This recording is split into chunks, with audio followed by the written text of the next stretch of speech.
Welcome to My Ninja Turtles channel. This is the Ninja Turtles Show, your weekly live stream every Turtle Tuesday, covering Ninja Turtles news, toys, cartoons, movies, comics, video games, whatever the show we want. And today's show is no different. You know what we're talking about today. We're talking about the Cowabunga Collection. It's finally out, years in the making, decades in the making. 13 classic Ninja Turtles video games from the Nintendo, Super Nintendo, Sega Genesis, Game Boy, and more. We're going to be talking about it, we're going to be playing it, we're going to be having a little fun. Also, we're going to talk about the Armageddon game in the IDW Ninja Turtles comics. Opening Moves Part 2 came out. All the prequels are done. This has been building up since 2016. And it's finally time for the Armageddon game to start. Also, I wanted to talk about a couple figures from Youtooz. Little vinyl figures, they look pretty cool. I'm not too familiar with Youtooz, but these figures look pretty neat and I'd like to check them out with you guys. That sound okay? Let's put a T in the chat, everybody. T for Turtles in the chat. We're about to get started. It's going to be a great show. Before we get started, I want to let you know I upload a video every Saturday in addition to this weekly Tuesday live stream. And last Saturday's video was about Ethan Ralph. He's a controversial live streamer. And this Saturday's video is about a politician who plays with nunchucks. He doesn't play with them, he wields them like a dangerous warrior. So let's get some T's in the chat for Turtles. Make sure to check out those videos every Saturday. We do the live stream every Tuesday. If you want to support the channel, share the channel. Help me get some subscribers. Like the video, subscribe, turn on notifications, share with a friend, and most importantly, leave a chat, leave a comment. Big shout out to the Radical Replay gang out there. I understand a lot of people have things to do on Tuesdays and sometimes they can't attend live, so they watch the replay. And you are more than welcome to watch the replay. We salute you. So let's get started. Let me turn this music down a little bit. There's a lot to celebrate this week. The Cowabunga Collection came out. Cowabunga, indeed. Everyone is celebrating. Everyone is celebrating. 1987 Michelangelo is celebrating. He's dancing up a storm. People have been waiting for these games to come out in a collection like this for years. 2012 April is celebrating. Everyone is celebrating. Turtle Power. Everyone is cheering Cowabunga. Even Professor Jordan Perry, he is fist bumping up a storm. Everyone has been waiting for the Cowabunga Collection. No one can believe it. Everyone's excited. Thank you for typing T in the chat for Turtles. Let's actually turn on your chats here on the screen. Here we go. How's it going, everybody? Gen X, Mr. Turtle, Nordic Frost, SR Striker, Pickle. How's it going, guys? It's gonna be a good show. In fact, I would say, if you look at the forecast, there's a 100% chance of a Ninja Turtle storm coming up over the next 30 minutes or hour or so. We've got a lot to get to, so let's get started. First thing I wanted to talk about, some really cool figures I stumbled across. I'm not too familiar with this brand, Youtooz. But they've introduced some new vinyl figures. They're about 4 inches tall, a little over 4 inches tall. They're molded vinyl. I think they have very limited articulation. I think the head swivels around, maybe the arms move a little bit, but that's it. These are just like tiny little statues. And I think they look pretty neat. I just saw this the other day. They come out, they're available for pre-order right now if you want to go to an online toy retailer. Big Bad Toy Store, Entertainment Earth, typical toy retailers, you can pre-order these. They come out in November 2022, so they're a couple months away, but they look really neat, and they're a little figure, 4.5 inches tall, and they come in the little box just like a Funko Pop. And it's pretty obvious these are probably competition to Funko Pops. They have the limited articulation. They have the cute design, they have the cute anime-style eyes. I'm not sure if that's chibi style or something. Nordic Frost says, not for me, but my son will love them. Yeah, they've got the cute, youth-oriented kind of look. A little bit based on the 87 style, the very friendly, funny, cute-looking turtle. Definitely like the toddler kind of, you know, younger market for these. These aren't the real high-end collectible market. But they are coming in at $30 a figure.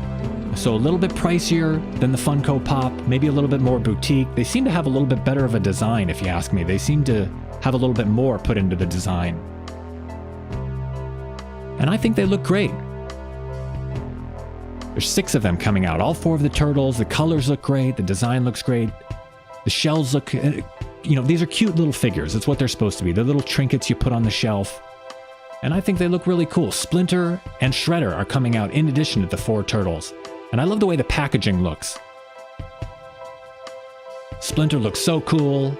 Hey Frenzy, how's it going? Love the way the packaging looks. It kind of looks like the background on my stream with the outlines of the turtles. But all the figures look great. I think Shredder here is the tallest at 4.6 inches. So I just wanted to pass those along by Youtooz. Kind of an alternative to the Funko Pop figures. Maybe Funko Pops aren't your thing. This is a possible option for you. $29.99 a figure, coming out November 22, 2022. Just a couple months away in November. So pretty neat. Just wanted to pass that along. I think those are neat.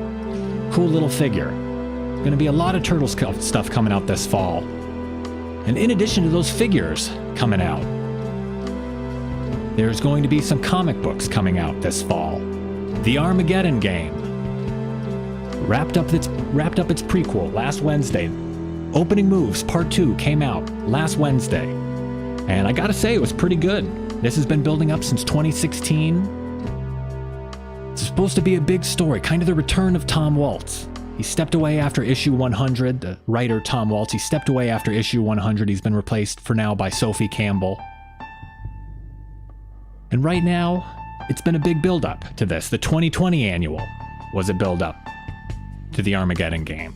The 2021 annual was a build-up to the Armageddon Game. Armageddon Game Opening Moves 1 and 2 were a prequel to the Armageddon Game, and all these prequels are finally done. The Armageddon Game is finally here next month, and I read Armageddon Game Opening Moves number 2, and it was really good. It's interesting to see Shredder transition to becoming a good guy. It's neat to see Shredder as the possible spiritual leader of Leonardo. He seems to have taken over the sensei role. And I think that's a real brave choice. It's uncharted territory for Turtles. Splinter is gone, and Shredder is in the driver's seat to an extent. And there's been a lot of changes in the comic book since issue 125. It's kind of been a whiplash change. The comic before that was Mutant Town. It was Battle of the Bands. It was a Sophie Campbell-driven project, and there was a lot of complaints about it, a lot of mixed reviews, a lot of fans, but a lot of negative reviews as well. And recently, the comic book seems to have turned into a psychedelic, almost. It's like this weird, surreal kind of feeling. Shredder is a sensei, which is just a bizarre thing, and they're kind of in uncharted territory with the way they've been training and what they've been learning. They've been learning actual magic stuff. Really cool artwork, really surreal, psychedelic artwork. It's kind of this fantasy dream type stuff, almost like a nightmare. And Shredder is teaching the Turtles to use these hand gestures, and they can control magic and make fire, and the way Shredder's proportions are just a little bit off looks crazy.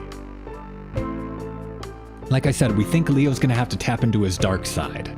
It's kind of what they've been alluding to. And in this comic book, all the Turtles have to go on like a vision quest in the woods. And I thought this was dark, it was surreal, and the colors in this panel right here look great. Rhonda Pattison on the colors, of course, longtime colorist Rhonda Pattison. I think she's colored every issue in the main series since this comic book began in 2011. So she is a wonderful colorist, and these colors look wonderful. This is a beautiful panel in the woods. I think Raphael is going to the woods, a lot of emotion. You can see the leaves falling all around him. And while he's in the woods, he has this vision quest where he sees Bishop and Old Hob in these freaky nightmare kind of forms, like they're monsters or something. And I think all the Turtles are forced to deal with something they're scared of. He also has to deal with Alopex, and you can see it's really just frightening looking. It's it's a horror, it's a fantasy, it's a nightmare.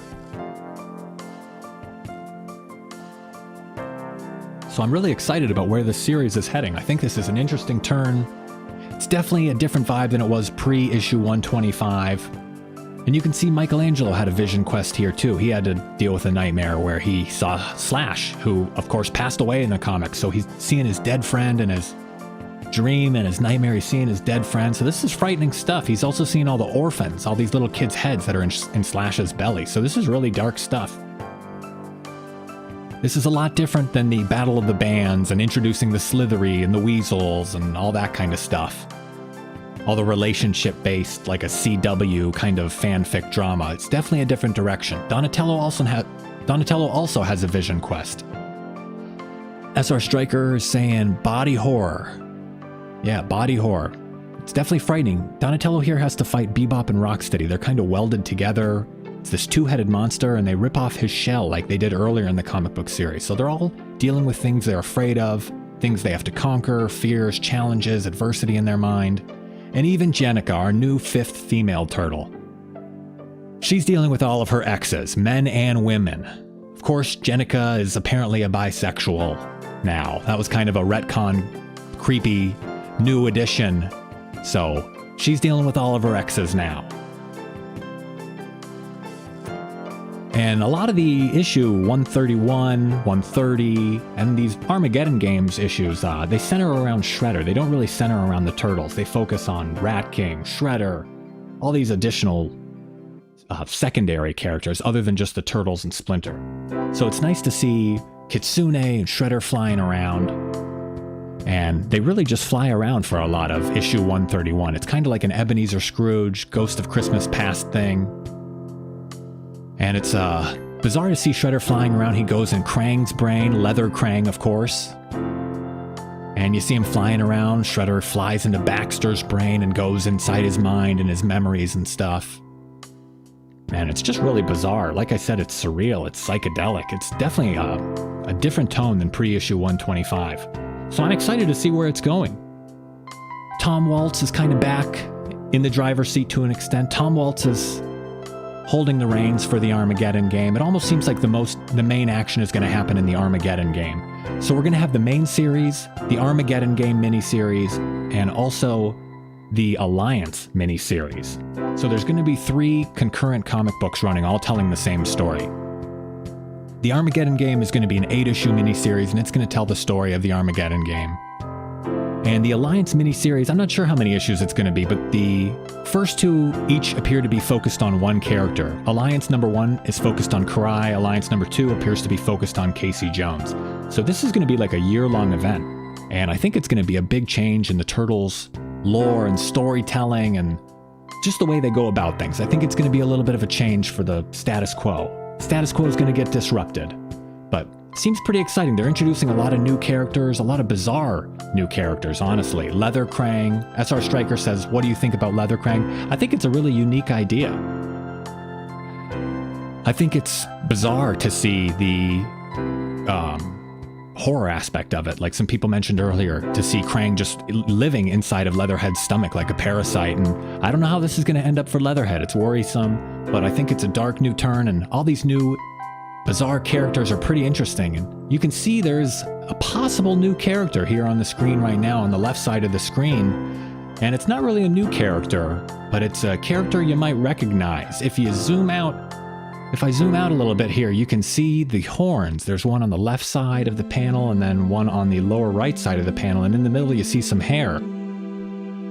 And this might be a character from the old Archie Adventures comics. I'm pretty sure this character we're seeing here is Cuddly the Cowlick.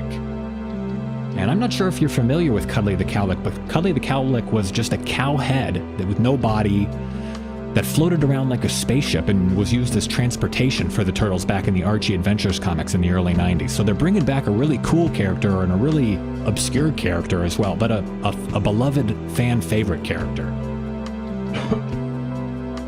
So Cuddly here is just ahead, and the Turtles travel in Cuddly by stepping into Cuddly's mouth, and Cuddly can transport them in between dimensions. It's like a spaceship. It's a really bizarre, crazy, psychedelic idea, just like some of these other things they're getting into, like Leather Krang. So they're going into a weird, uncharted territory, and I'm excited about it. It's action-focused. It seems like they're bringing back these characters for a reason. They brought back Toka and Razor 15 issues ago. I don't even remember what they did. They brought back Dirtbag and Ground Chuck. They brought back the Punk Frogs, Venus de Milo. I'm not sure where it's going, but I'm happy they're bringing back these characters, and I think it's cool that they're building up to something with it. This Armageddon game is really exciting. A lot of hype building up to a year's worth of hype. There you can see the turtles traveling in Cuddly the Cowlick's mouth. So it's just such a bizarre idea, such a bizarre character. But I'm excited for it, like I said. I think this is a cool direction.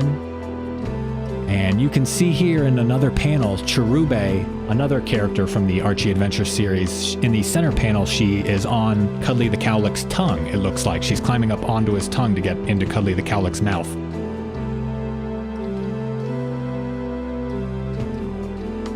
So I really like Cherube's design as well. They kept Cherube pretty faithful to the original comic design. They didn't change her or anything. She's got a real classic female superhero kind of look. And if you can see this panel on the left, she's got the like knee-high boots. She's got the leotard corset thing. She really looks like Wonder Woman, and I really like this classic female superhero look. It's not a modern design. It's just a classic design like Wonder Woman or something. So this character is Cherube. I think she's really cool. I think Cuddly the Cowlick is really cool. And I think this dark, weird, psychedelic direction they're going in, it's pretty cool. I'm pretty happy about it. I'm pretty excited. I'm going crazy over this. She does look like Wonder Woman. So this is something I'm excited about. And we're not out of the woods yet, though. You can still see Sophie Campbell's influence on some panels. Like this panel here, right in the center. Oh my God, baby, are you okay, baby? Jenica is calling Sheena baby. It's unnecessary, this language. We haven't forgotten that they're lesbians or bisexual or whatever. It really doesn't do anything to advance the plot. It's just kind of dropped in as a reminder that they're in a lesbian relationship. And the thing is, it wouldn't be tacky if it were just in one panel. But, oh my God, baby, you're okay. Next page. One thing after another, huh, babe? No one talks like this. And on the third page, on the right-hand side, let's go home and get you fixed up, okay, poor baby? So they're doing baby talk here and saying the word babe or baby 3 times in 3 pages. Sophie Campbell's influence is still pretty apparent here. I don't think anyone is reading the Ninja Turtles for the relationship drama.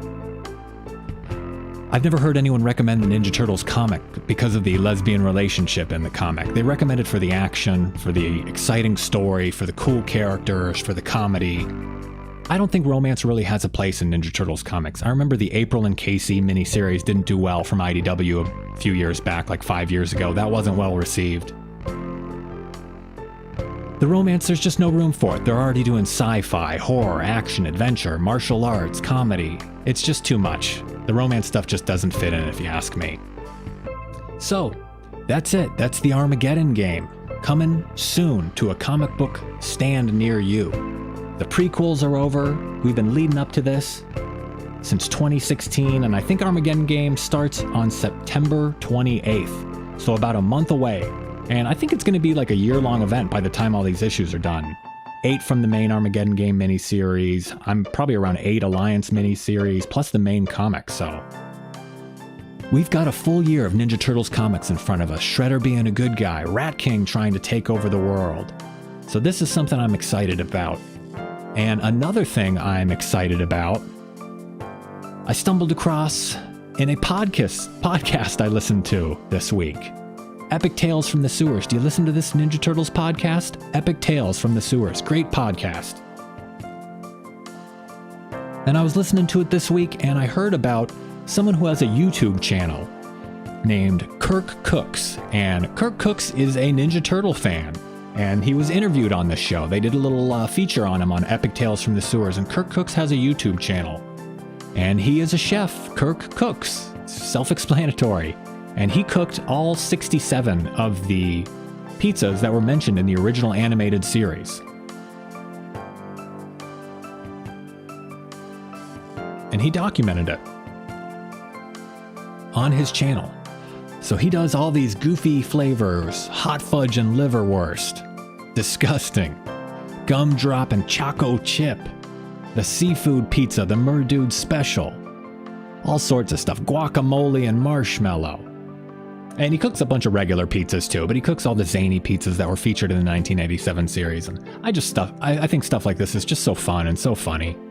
So check out Kirk Cook's YouTube channel And also check out Epic Tales from the Sewers. This is a great Ninja Turtles podcast, so just want to recommend the podcast and the Kirk Cooks YouTube channel. Well, that's it.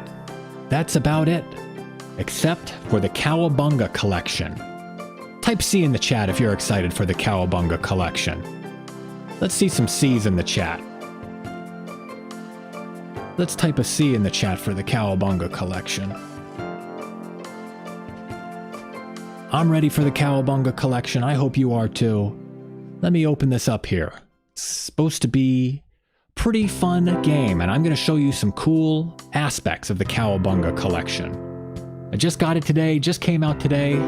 13 classic Ninja Turtles video games from the Sega Genesis, Super Nintendo, Nintendo, Game Boy.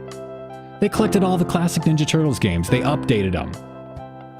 You can pause, you can play online, you can play your friends. You can rewind if you keep dying in one spot. You can just rewind. And there's a whole bunch of great extras in this collection. I think the extras might ultimately end up being cooler than the games themselves. The games themselves are awesome, of course. But I think the extras really will put this over the top. Because the extras in the Cowabunga Collection are awesome. And I think there's enough here in the extras to make this worth the purchase in the extras alone. Like I said, 13 US versions of video games, arcade games, Nintendo, and they also include 11 versions of Japanese games. So they include the Japanese versions and the US versions. So let me open this up. I'm gonna play a little bit here and show a little bit of the game to you guys. So it's a pretty exciting collection, and I want to share it with you. There's a lot of stuff to share. There's a whole section that's devoted to just behind the scenes information. Oh, and the audio is very loud in the game. Let me turn that down a bit.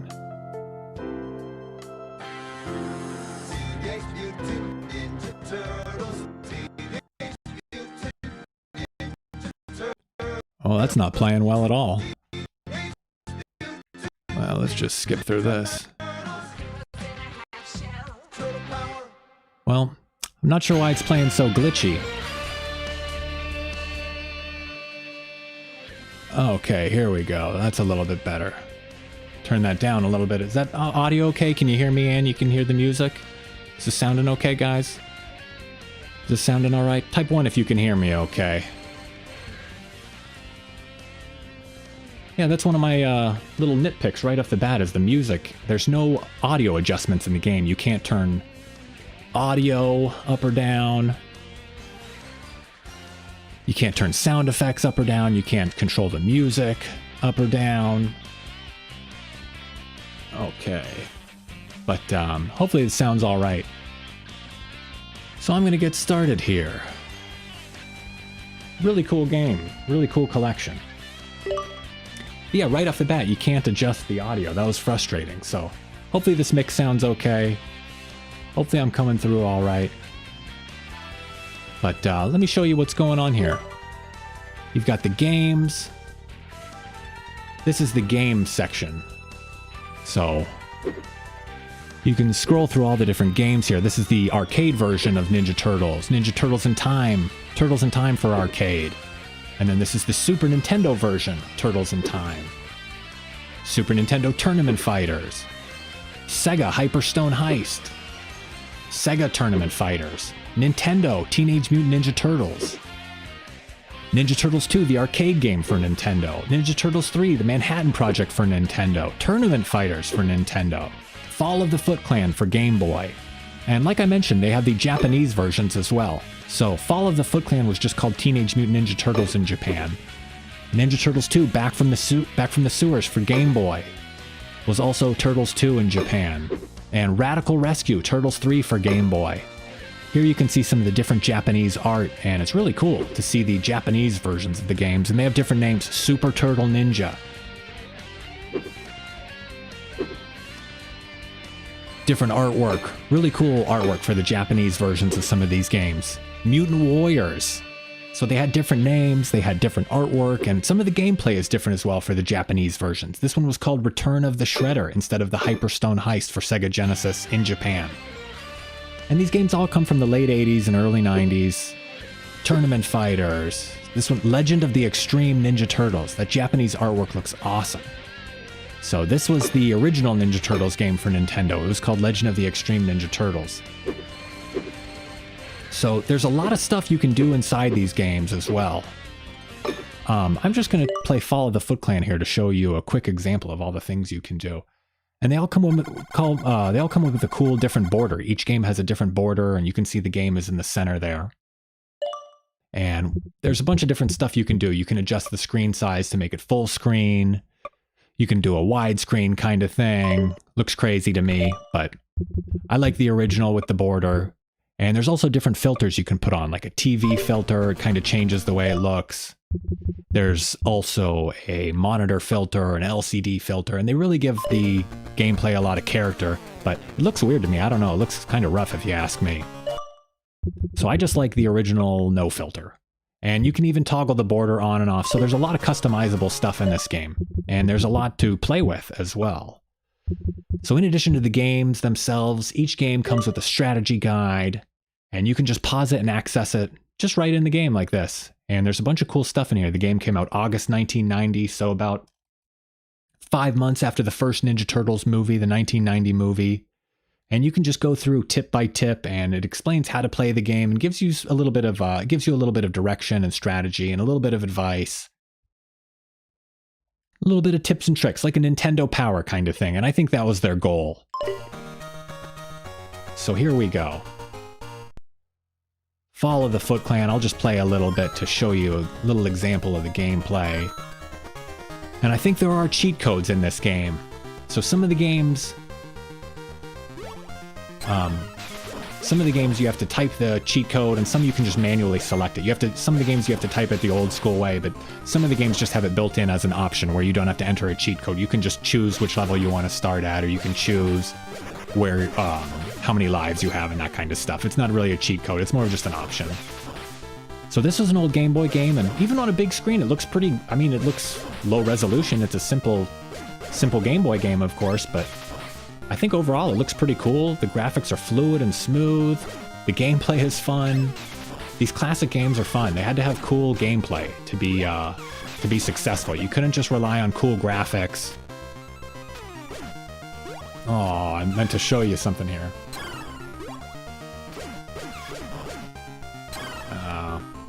Well, you guys get the point. So that's the Game Boy game.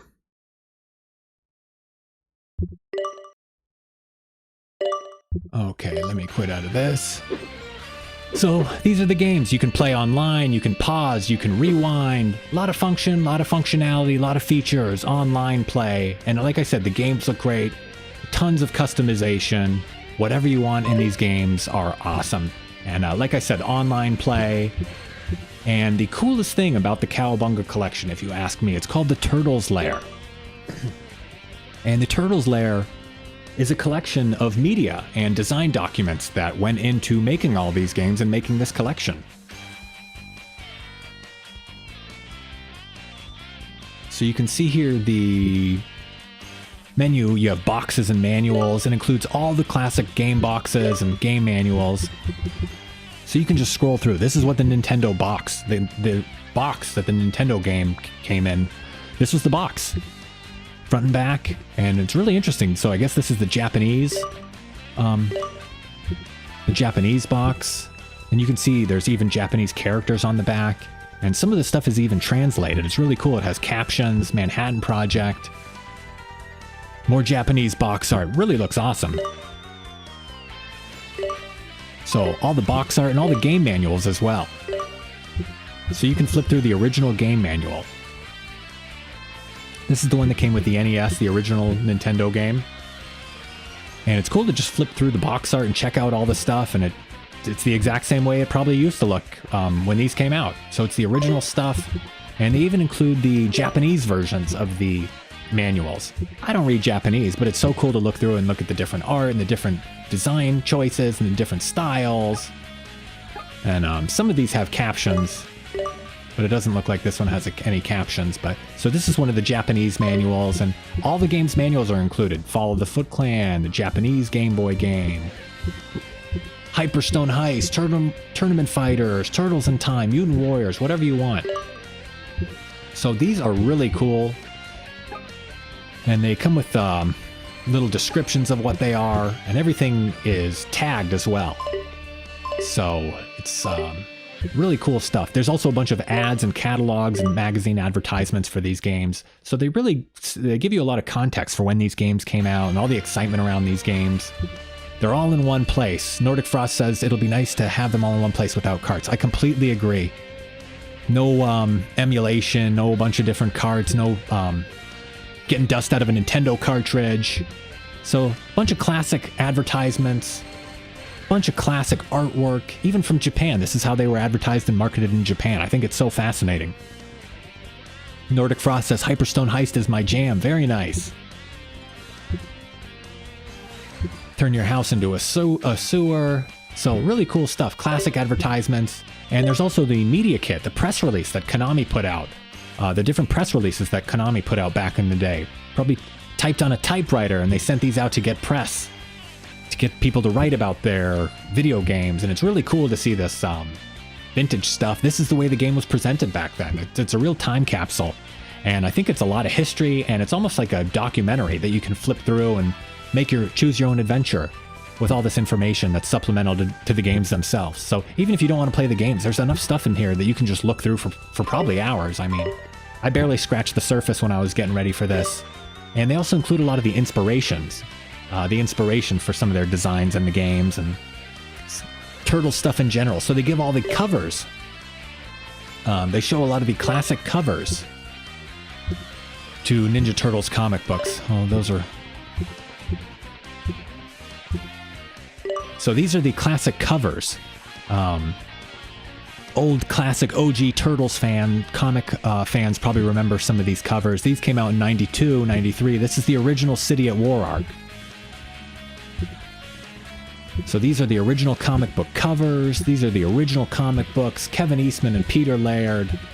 This is it. This is where it all started from. And they include the Archie Adventures series as well. All the covers for those comic books. Archie Adventures was a great comic book series, 72 issues in the late 80s and early 90s. Started off as an adaptation of the original comic book and then became a thing on its own, became its own thing. You see Mondo Gecko there on the cover. So, tons of Archie covers.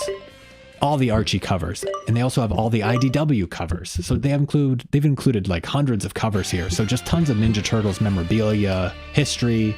Like I said, it's a documentary, and the supplemental stuff might be cooler than the games themselves. I mean, the games are really cool, so this stuff is very cool as well. They also include Urban Legends. The Image Run, late 90s, very controversial, ran from 96 to 99, I think. Here's Raphael as the Shredder, Splinter gets mutated into a bat, dark stuff, Donatello as a cyborg. So it's really cool they include all these comic book covers to show the inspiration for these games and really show where it all started. They also include screenshots from the animated shows. So if you're a big fan of the original animated show, they include some screenshots. I'm not sure if these influenced the game. I'm not sure if there's Easter eggs. I wouldn't be surprised. See Krang, Bebop and Rocksteady, Technodrome, Roadkill Rodneys, Barney Stockman, I think in the lower left. Is that Baxter or Barney Stockman? I'm not sure. A lot of cool stuff here. A lot of cool screenshots from the original 1987 series. And they include all 10 seasons as well, even the Red Sky seasons. Not many people saw these. These are kind of a hidden gem to Ninja Turtles fans. These are much darker. There's continuity. There's multi-episode story arcs. They were dark. Minimal Shredder and Krang. So they include screenshots from the 2003 series as well. So they just went all in with Ninja Turtles memorabilia, screenshots, history, from all different mediums as well. Comic books, TV shows. Fast Forward. Any Fast Forward seasons out there? Any Fast Forward season fans? Fans of the Fast Forward season?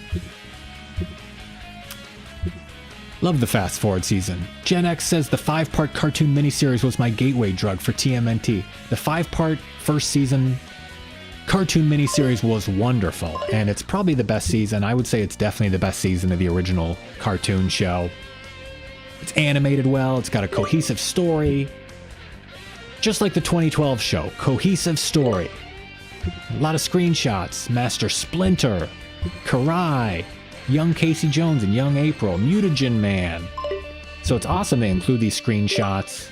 Look at this, cute little Turtle Tots and big Master Splinter. How nice is that? How sentimental. So it's great to see all this artwork and all the stuff that inspired... Well, I guess these came out after these games were created, but maybe these things were inspired by the games. So it goes full circle, the Turtle Circle of Life. Pretty cool stuff. And they also include Rise of the TMNT. And one of the interesting things I saw with Rise of the TMNT is it says Season 1 and Season 2, but then it also has Season 3, and it's my understanding there was really only 2 seasons of Rise of the TMNT. The first season, 26 episodes, and the second season was cut short at 13 episodes. But they have Season 3 in here, so I'm not sure when this was created, or if this was a miscommunication, or if these are screenshots, if these are early work-in-progress screenshots from what would have been Season 3.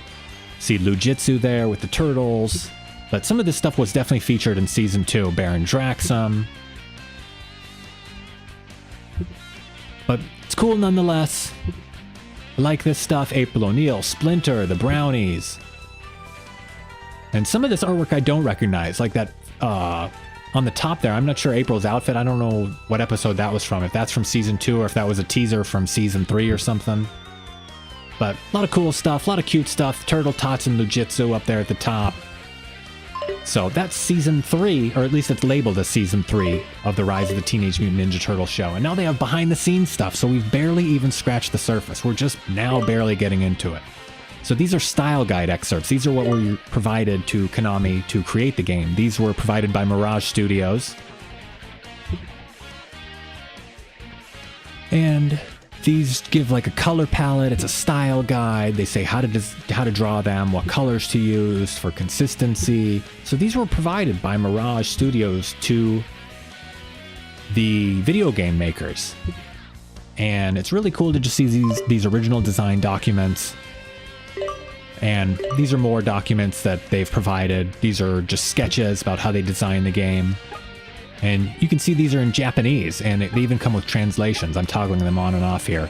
So it's cool that they give you the original, just scanned in, handwritten document from the 80s. So Konami, I have to say, hats off, excellent record keeping. They kept these pieces of paper for 30, 40 years or whatever, and now they're republished in this Cowabunga Collection. So Konami, great record keeping. I think we can all agree to that. So it's cool to see these original design documents. They have level design, character design, little rough animations and stuff like that. And they even include the translations. So I gotta say, hats off to these. The original Konami developers, as well as the people that put together this Cowabunga Collection. It's really cool. So, yeah, we've only looked through 6 out of 35 of these pages in just this one section alone. So like I said, there is so much stuff in here. And this is all just for one game so far. This is all just for the original NES Teenage Mutant Ninja Turtles game. Enemy designs. You can see the foot soldier up there at the top, and the tank, and all these different things, and it's all translated. So it's amazing how in-depth this stuff is, and it's amazing to see the work that goes into creating a video game. These things are really plotted out in great detail. They don't just wing it. There's a whole team of people working on these things, and it shows. They're beautiful. These games are fun, and they're still fun to play 40 years later or whatever. They include some screenshots and all these little details, and they're all translated. So really cool stuff. So that was just for one game. And they have that for all the games. Manhattan Project, animation sketches for Manhattan Project. All these different animation sketches for the Manhattan Project. You can see all the way the turtles move, and you can see their enemies. You can see the way foot soldiers are designed, and the way they use pixels to design the characters. And it's all this, it's really antiquated pixel art by our standards today, but they did a great job at it. The games hold up. They've aged very well. They're fun to play, and they're fun games. Back then, you couldn't rely on fancy graphics, like I said. You had to have a cool game and cool gameplay, addictive gameplay. These games had to be replayable. There was no internet. You just had to start the game over and over, even if you couldn't beat it. So we've got some rock-steady art here, rock-steady character design, and it's amazing this stuff is still holding up from 30 years ago. It looks like this is Ground Chuck. Okay, and so that's Manhattan Project. And even behind the scenes, Tournament Fighters, Armageddon. Sketches of Armageddon, how cool is that? Armageddon is a character from the Archie Adventure series, of course. Real tough-looking shark from the future.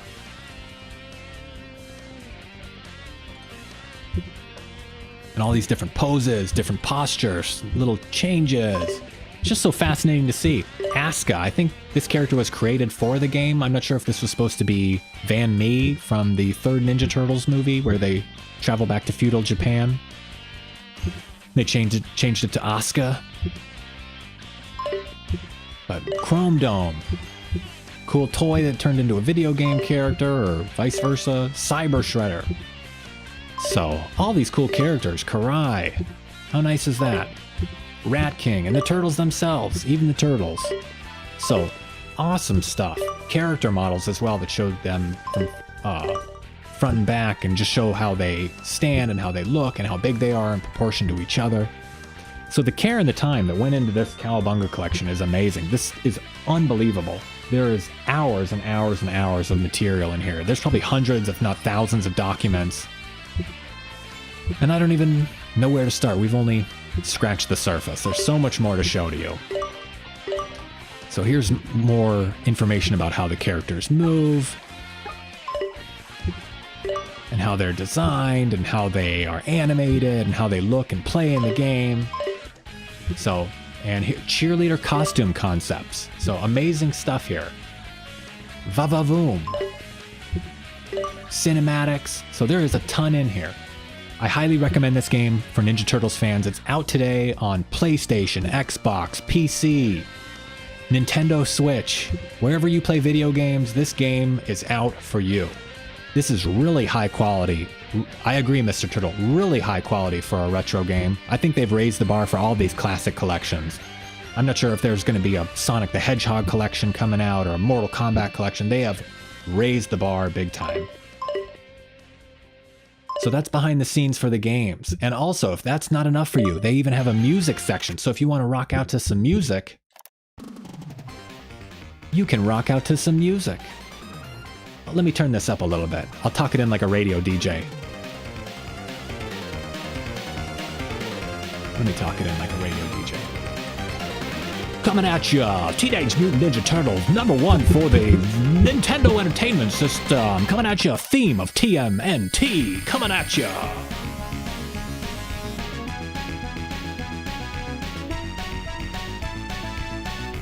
Ninja Turtles Radio coming at ya. TMNT, Turtles in Time, Turtle Source playing all the hits, coming at ya.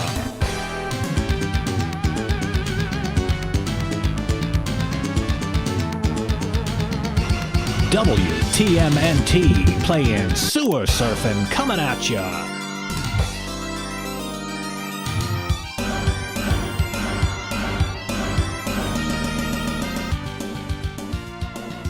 So pretty cool stuff. You guys get the point. Enough of my Ninja Turtles radio. What a goofy thing to try. But you can see the icon to the left of Sewer Surfing is the Hamato Clan logo from the 2012 show. I thought that was a neat little inclusion. Alley Cat Blues. So they have all the music from the classic games, Radical Rescue, Tournament Fighters, Turtles in Time, #2, the arcade game, Manhattan Project, Hyperstone Heist, whatever you want.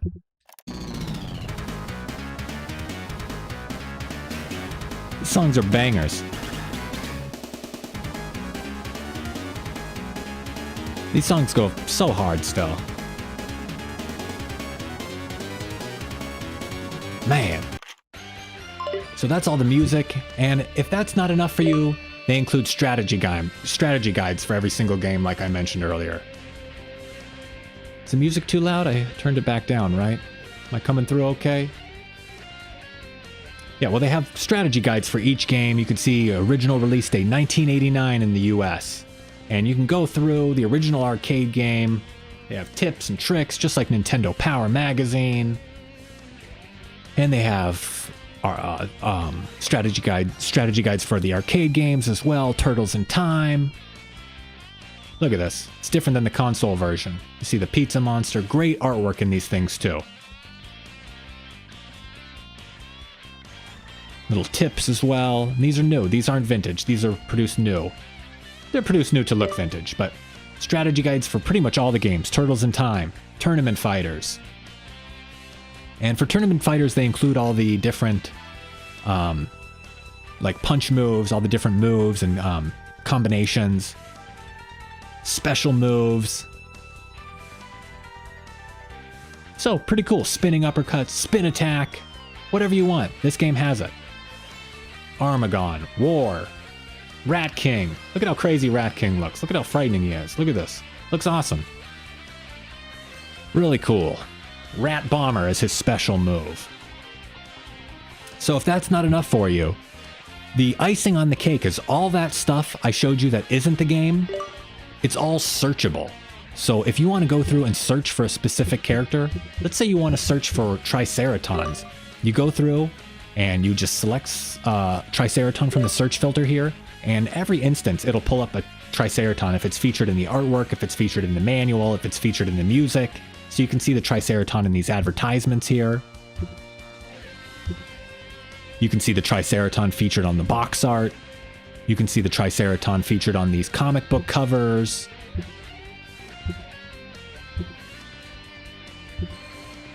Return to New York, Triceraton on the cover. So if you want to see a Triceraton, you can just search for it and it'll show up. So let's say you want to search for Scratch.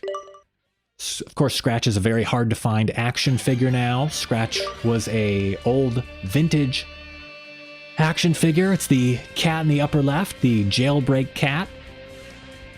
And you can see here's a picture of Scratch from some of the Japanese artwork, I guess. And here's a picture of Scratch in one of the manuals. So how cool is that? Whatever you want to search for, you can pick it up. Roadkill Rodney's. Wherever you want to see Roadkill Rodney's original level design, they show up. Original game design, character design, animations, all the little sprites and stuff. And they all have the translations for the Japanese artwork. So this is so thorough. This is so comprehensive. This covers 30 years of Ninja Turtles history. 13 classic Ninja Turtles video games are collected here. 11 Japanese versions, 24 Ninja Turtles games collected. And like I said, PlayStation, Xbox, PC, Switch, wherever you play video games, this game is available. And it's $40, so 24 games, $40. I don't know, $2 a game, $3 a game. Honestly, like I said, just for the artwork and extra stuff alone, it's worth it. Here you can see some Roadkill Rodneys, you see Metalhead, and a bunch of other different Android kind of things. Really cool stuff. Really thorough, comprehensive stuff. Hats off to Konami. Hats off to the people who put this game together. I think Digital Eclipse is one of the developers. Look at these credits. So Digital Eclipse. Oops. Can I like fast forward through these or something? There we go. So Digital Eclipse is one video game company. Konami put this together.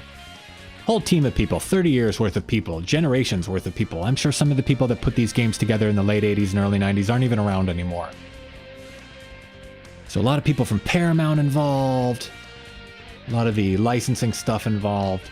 So hats off to all the people behind the Cowabunga Collection. I think this is a wonderful game. It's a wonderful collection. 13 wonderful games. What do you guys think about this in the chat? Let me check out your messages here. I've been neglecting you guys for a little bit. How's it going? Lego Gamer, what's up? Pickle, how's it going? Jason. Cuddler. What do we have? Any questions? Goongala from Gen X. Okay, yeah, let's type a T in the chat for Cowabunga Collection. T for Turtles. T for Cowabunga Collection in the chat. This is a great Cowabunga Collection. Nordic Frost says more than just comics and games. TMNT is a story of loss, growth, and brotherhood. I definitely agree. T in the chat for Turtles. Great point, Nordic Frost. Pretty cool stuff. When did I first take interest in TMNT? I think in 2016. I really got into the Ninja Turtles. I read the color version of the Leonardo Micro. That was the first Ninja Turtles comic I read in 2016, and I really liked it. Leonardo Micro is my favorite comic. The original Mirage one, it was a reprint in color. Way past cool. What's going on? So I think that might be it for today. Wanted to say thanks for tuning in. Wanted to say thanks for liking the video, for subscribing, for sharing the channel. Wouldn't be fun without you. So I wanted to say, check out the video this Saturday. It's going to be about a politician who uses nunchucks. So kind of another zany, fun video about a politician who uses nunchucks coming out this Saturday.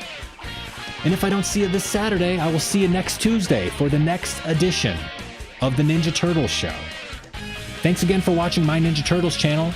We'll see you then. Bye-bye.